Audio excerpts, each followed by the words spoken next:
седмица, откакто преследвам асфалтовата мечка. Без съни нощи. Надявам се да я видим скоро. Снимката би била много ценна. Саню искаше вече да се откаже. Мисля, че чувам нещо.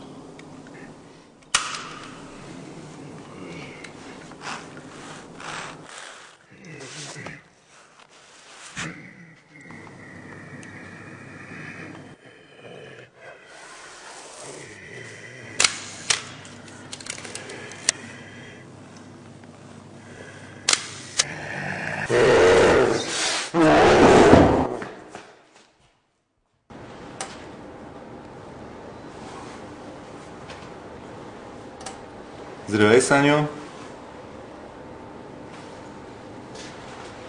Направили сме невероятно откритие, казвам ти. Представяш си, ако не бяхме ние, асфалтовата мечка изобщо нямаше да бъде открита, дори име нямаше да има кой да й сложи. Наистина, работата е понякога опасна, но знаете ли, когато знаеш какво правиш, не е никакъв проблем.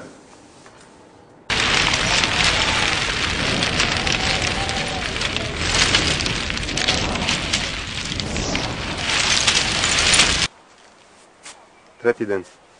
Ние продължаваме да търсим тази пеперутка пастроцветка. Да я намерим. Цялото човечество чака.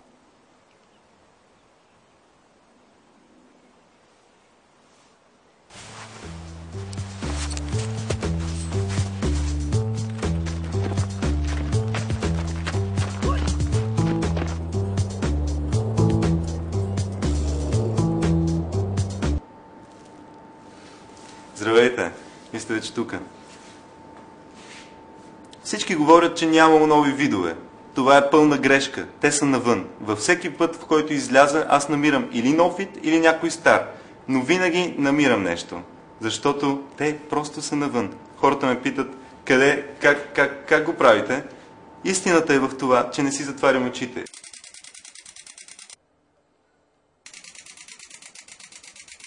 Днес може би ще успея да заловя най-рядкото земноводно на света – запълнената жаба.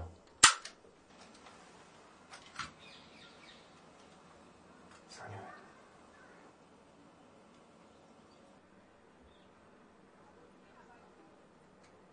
Саню.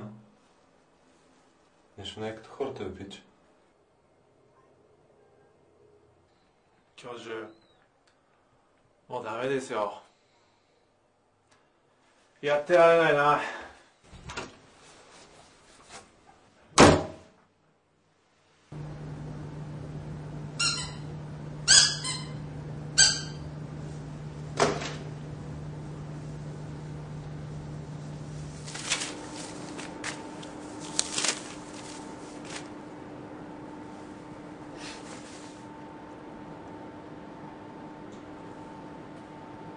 Всичко свърши, приятеля.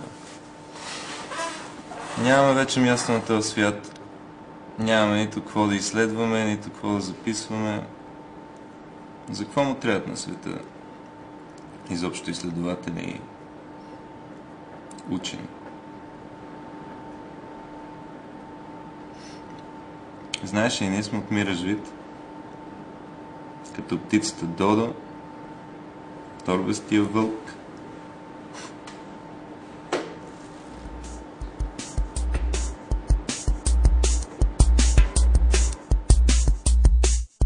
Може би съм роден прекалено късно, 100 години. Миналото не мога да променя, но бъдещето